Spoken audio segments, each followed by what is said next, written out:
Several other questions remain for consideration respecting the attributes of God and my own nature or mind. I will, however, on some other occasion perhaps, resume the investigation of these. Meanwhile, as I have discovered what must be done and what avoided to arrive at the knowledge of truth, what I have chiefly to do is to essay to emerge from the state of doubt in which I have for some time been, and to discover whether anything can be known with certainty regarding material objects. But before considering whether such objects as I conceive exist without me, I must examine their ideas insofar as these are to be found in my consciousness, and discover which of them are distinct and which confused. In the first place, I distinctly imagine that quantity which the philosophers commonly call continuous, or the extension in length, breadth, and depth that is in this quantity, or rather in the object to which it is attributed. Further, I can enumerate in it many diverse parts, and attribute to each of these all sorts of sizes, figures, situations, and local motions. And in fine, I can assign to each of these motions all degrees of duration. And I not only distinctly know these things when I thus consider them in general, but besides, by a little attention, I discover innumerable particulars respecting figures, numbers, motion, and the like, which are so evidently true, and so accordant with my nature, that when I now discover them, I do not so much appear to learn anything new, as to call to remembrance what I before knew, or for the first time to remark what was before in my mind, but to which I had not hitherto directed my attention. And what I here find of most importance is that I discover in my mind innumerable ideas of certain objects which cannot be esteemed pure negations, although perhaps they possess no reality beyond my thought, and which are not framed by me, though it may be in my power to think, or not to think them, but possess true and immutable natures of their own. As, for example, when I imagine a triangle, although there is not, perhaps, and never was in any place in the universe apart from my thought one such figure, it remains true, nevertheless, that this figure possesses a certain determinate nature, form, or essence, which is immutable and eternal, and not framed by me, nor in any degree dependent on my thought, as appears from the circumstance that diverse properties of the triangle may be demonstrated, namely, that its 3 angles are equal to 2 right, that its greatest side is subtended by its greatest angle, and the like, which, whether I will or not, I now clearly discern to belong to it, although before I did not at all think of them when, for the first time, I imagined a triangle, and which accordingly cannot be said to have been invented by me. Nor is it a valid objection to allege that perhaps this idea of a triangle came into my mind by the medium of the senses, through my having seen bodies of a triangular figure. For I am able to form in thought an innumerable variety of figures with regard to which it cannot be supposed that they were ever objects of sense, and I can nevertheless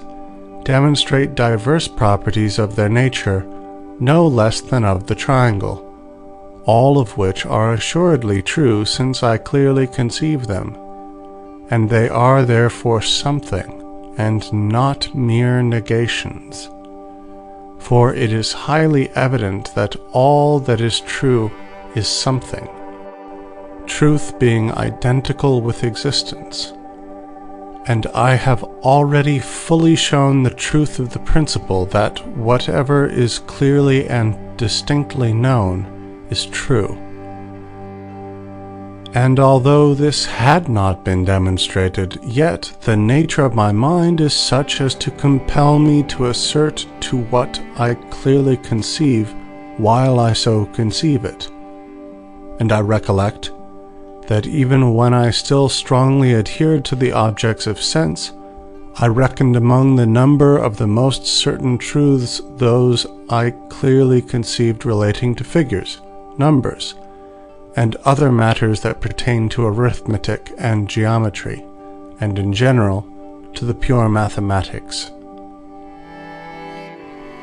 But now, if because I can draw from my thought the idea of an object, it follows that all I clearly and distinctly apprehend to pertain to this object does in truth belong to it, may I not from this derive an argument for the existence of God? It is certain that I no less find the idea of a God in my consciousness, that is, the idea of a being supremely perfect, than that of any figure or number whatever. And I know with not less clearness and distinctness that an actual and eternal existence pertains to his nature than that all which is demonstrable of any figure or number really belongs to the nature of that figure or number, and therefore, although all the conclusions of the preceding meditations were false, the existence of God would pass with me for a truth at least as certain as I ever judged any truth of mathematics to be. Indeed, such a doctrine may at first sight appear to contain more sophistry than truth, for,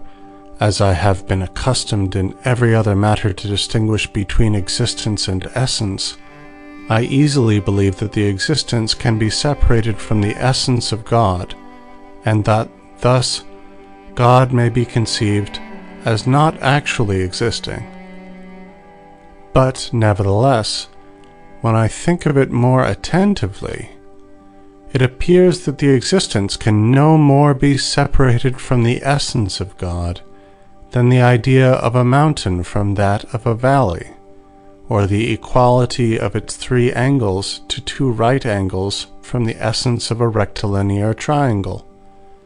so that it is not less impossible to conceive a God, that is, a being supremely perfect to whom existence is a wanting, or who is devoid of a certain perfection, than to conceive a mountain without a valley. But though in truth I cannot conceive a God unless as existing, any more than I can a mountain without a valley, yet,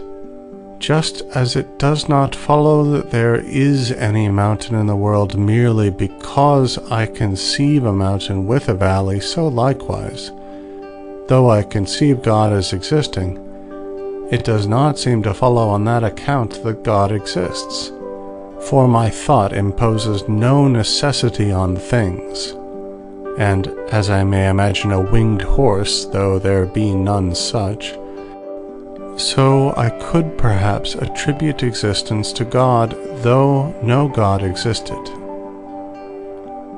But the cases are not analogous, and a fallacy lurks under the semblance of this objection. For because I cannot conceive a mountain without a valley, it does not follow that there is any mountain or valley in existence, but simply that the mountain or valley, whether they do or do not exist, are inseparable from each other. Whereas, on the other hand, because I cannot conceive God unless as existing, it follows that existence is inseparable from him, and therefore that he really exists. Not that this is brought about by my thought, or that it imposes any necessity on things, but, on the contrary, the necessity which lies in the thing itself, that is, the necessity of the existence of God, determines me to think in this way. For it is not in my power to conceive a God without existence, that is, a being supremely perfect and yet devoid of an absolute perfection, as I am free to imagine a horse with or without wings. Nor must it be alleged here as an objection that it is in truth necessary to admit that God exists after having supposed him to possess all perfections, since existence is one of them, but that my original supposition was not necessary, just as it is not necessary to think that all quadrilateral figures can be inscribed in the circle, since, if I suppose this, I should be constrained to admit that the rhombus, being a figure of 4 sides, can be therein inscribed, which, however, is manifestly false. This objection is, I say, incompetent, for although it may not be necessary that I shall at any time entertain the notion of deity, yet each time I happen to think of a first and sovereign being, and to draw, so to speak, the idea of him from the storehouse of the mind, I am necessitated to attribute to him all kinds of perfections, though I may not then enumerate them all, nor think of each of them in particular. And this necessity is sufficient, as soon as I discover that existence is a perfection, to cause me to infer the existence of this first and sovereign being, just as it is not necessary that I should ever imagine any triangle, but whenever I am desirous of considering a rectilinear figure composed of only 3 angles, it is absolutely necessary to attribute those properties to it from which it is correctly inferred that its 3 angles are not greater than 2 right angles, although perhaps I may not then advert to this relation in particular. But when I consider what figures are capable of being inscribed in the circle,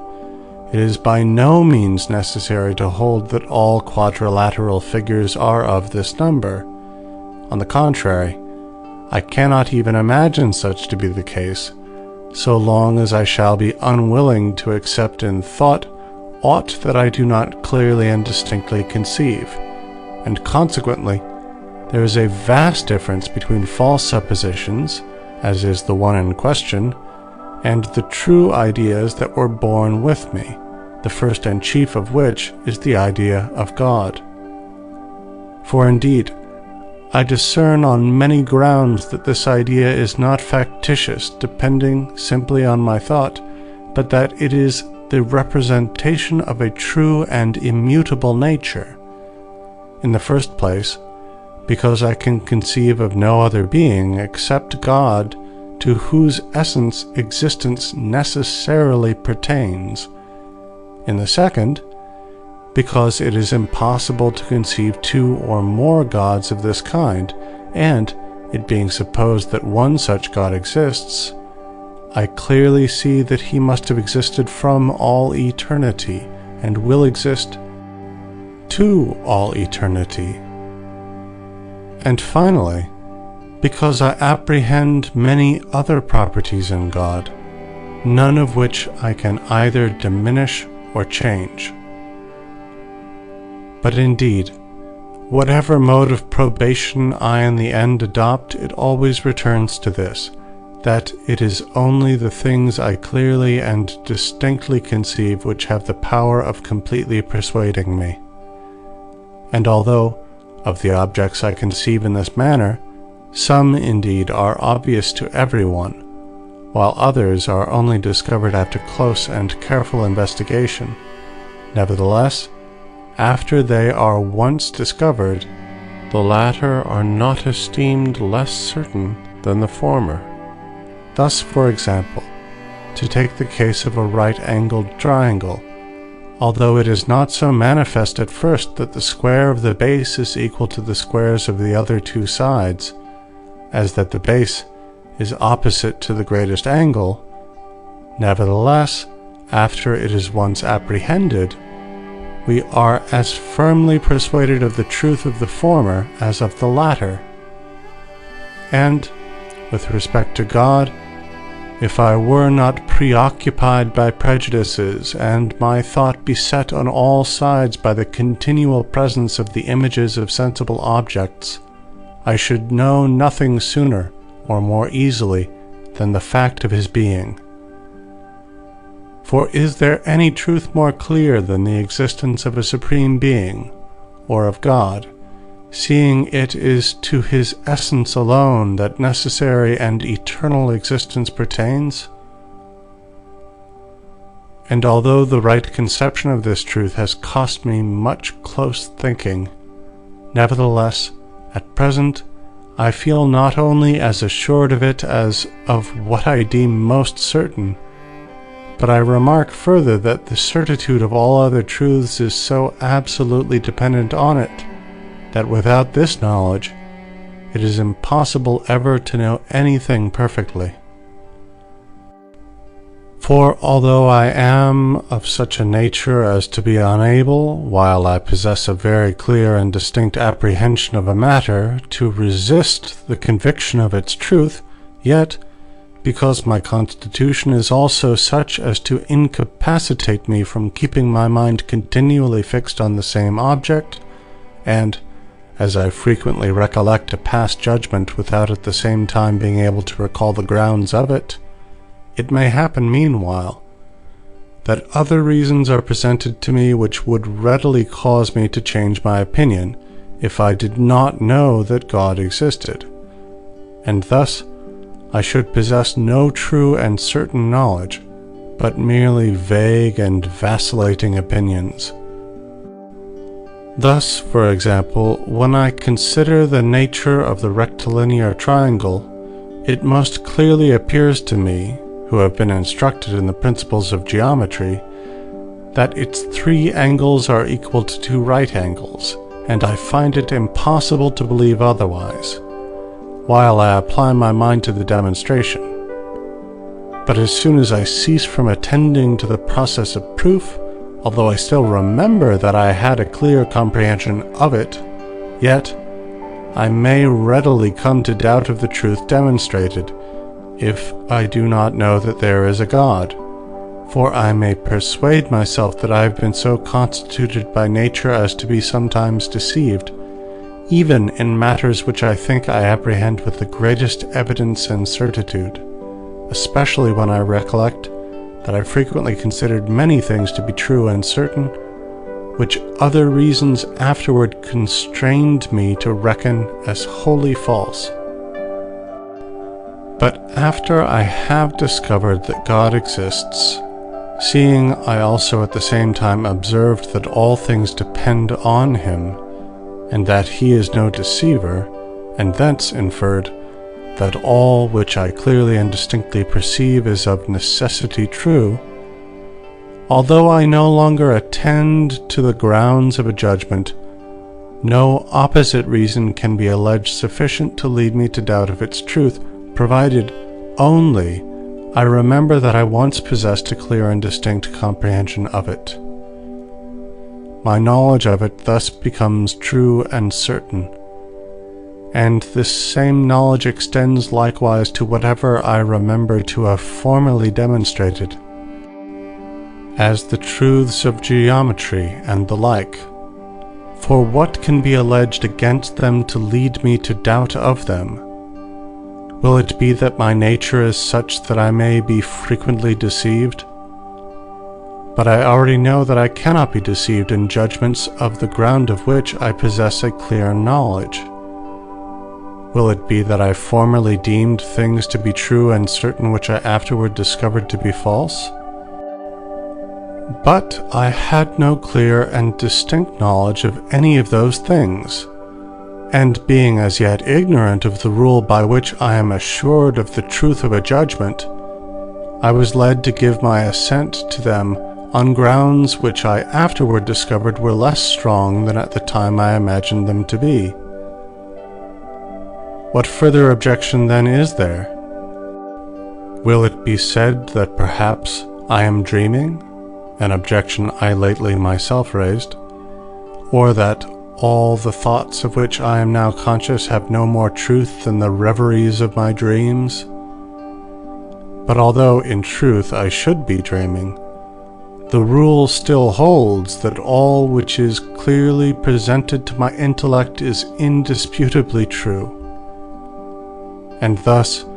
I very clearly see that the certitude and truth of all science depends on the knowledge alone of the true God, insomuch that, before I knew him, I could have no perfect knowledge of any other thing. And now that I know him, I possess the means of acquiring a perfect knowledge respecting innumerable matters, as well relative to God himself and other intellectual objects as to corporeal nature, insofar as it is the object of pure mathematics, which do not consider whether it exists or not.